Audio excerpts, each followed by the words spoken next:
This is a song I wrote up in northern Minnesota when I lived there. I wrote this with my mother, who's now deceased, Mary Cup Thompson.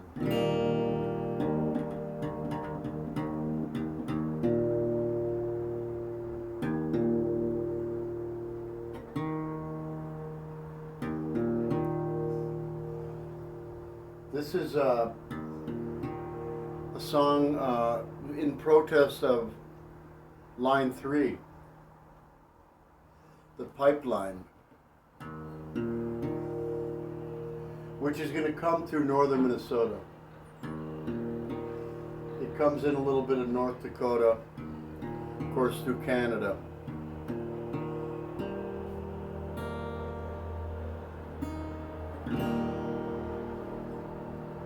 And me and Mom talked about this because we have relatives that work for American Bridge, and you know, I worked on an oil rig in my 20s, my early 20s in Wyoming.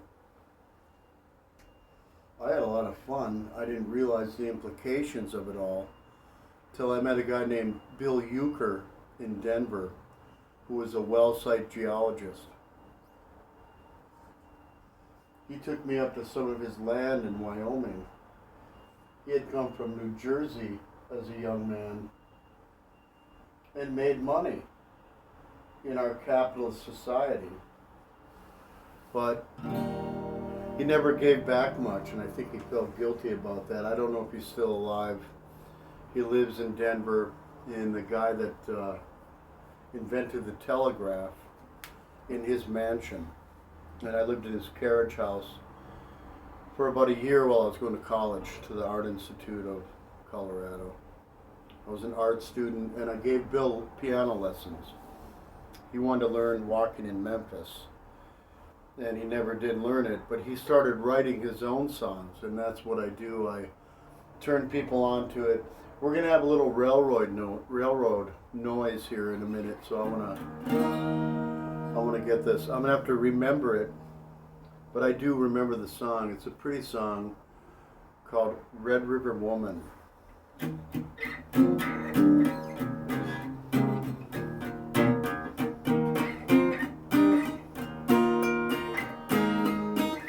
Darling, let your head down, for you are like a waterfall. Let me taste you inside your tender mouth, then you will know that I'm your man. So I'm going to do one more take. I'll have to edit this video. So I'll do the story one more time. 5, 4, 3, 2, 1. This is a song called Red River Woman I wrote with my mother.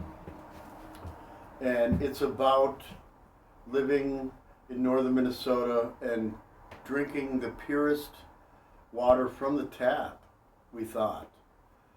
Nothing like Flint, Michigan or anything they got going on. It may be worse if the pipe underneath the Mississippi River, they want 2 pipelines running under the river. Okay, Lake Itasca starts in Grand Rapids. So it's going to come down from Canada through a portion of North Dakota and then across, and then basically goes down to Cohasset, and they want to run it underneath the city of Duluth, the pipeline. So this is the Stop Line 3 initiative, and through my friend Gene Ross, who has enlightened me to all this, I'm slowly being aware of the political implications of what this is. And indigenous people, for sure, the reservation, and there's Native people, First Nation people coming from all over the country and the world to protest this, and they're not wrong. This will destroy the water table. This will destroy the drinking water for so many communities, and all the way down to Duluth, for Christ's sake. It doesn't go, I don't think, across the Iron Range where I'm from, the Mesabi Range, where we have spring-fed water But that's already been polluted by a lot of the mining projects anyway, and so they have to filter it, they have to put it through a lot of processes. But of course, Buell is the finest drinking water. That's north of, the highway there, 169, the Laurentian Divide, where rivers flow north. There's a tectonic plate there that runs all the way over to Lake Superior. But this one is a song I wrote with my mom. We were sitting around talking about our Aunt Ellen, who's part, I think, Chi Indian from Thunder Bay area, north of the Ojibwe people's land. And they shipped her to Sisseton, South Dakota, where Uncle Jack met her and married her and had Native and Irish kids. Okay, they're my first cousins, and I love them very much.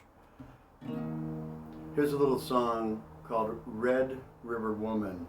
Darling, let your hair hang down, for you are like a waterfall. Oh, let me taste so precious thing inside your tender mouth. Then you will know that I'm your man. Your mother came from South Dakota, moved you up to Minnesota. All the time you wanted to go back to the red North Dakota. Mandantown ain't the same, but honey, if you want to, we can go back. You are my Red River woman. I am your Red River man. We are like the waters that flow down the streams in our world of dreams. But that could all be over for the children's water. Please listen here.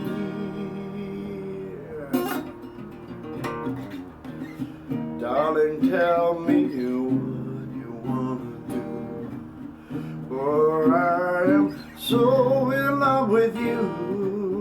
I've loved you since the first time I met you and saw your precious face. But I know that we're just humans spinning in outer space, temporary on this land. Through the winds of time, all we want is our government to understand.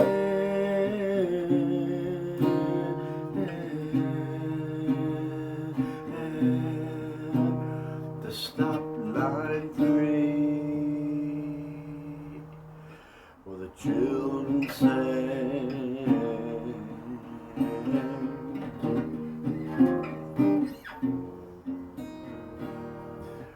You are my Red River woman. I am your Red River man. We are like the water flowing from the precious streams here in a Red River land. Your mama came back to Minnesota. She tried to explain that the world is changing, but don't let it change that much. All we gotta do is stay in touch. You are my Red River woman.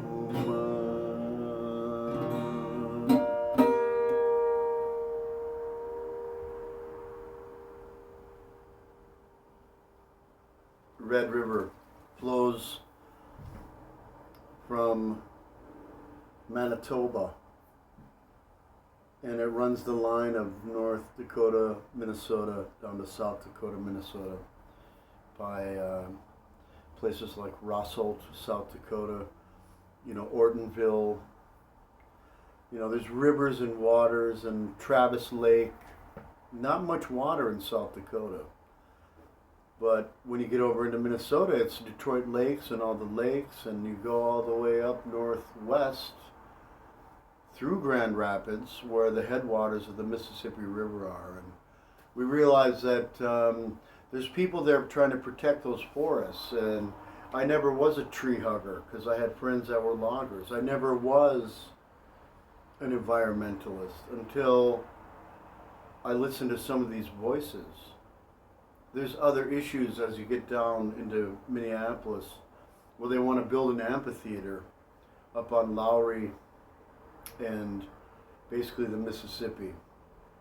And Suzanne, or whatever her name is, from First Avenue in downtown Minneapolis, they're fighting everyone that's saying, hey, there's a need for housing more than there's a need for a place to go and watch artists. And I'm an artist. I haven't played for a long time because of the pandemic.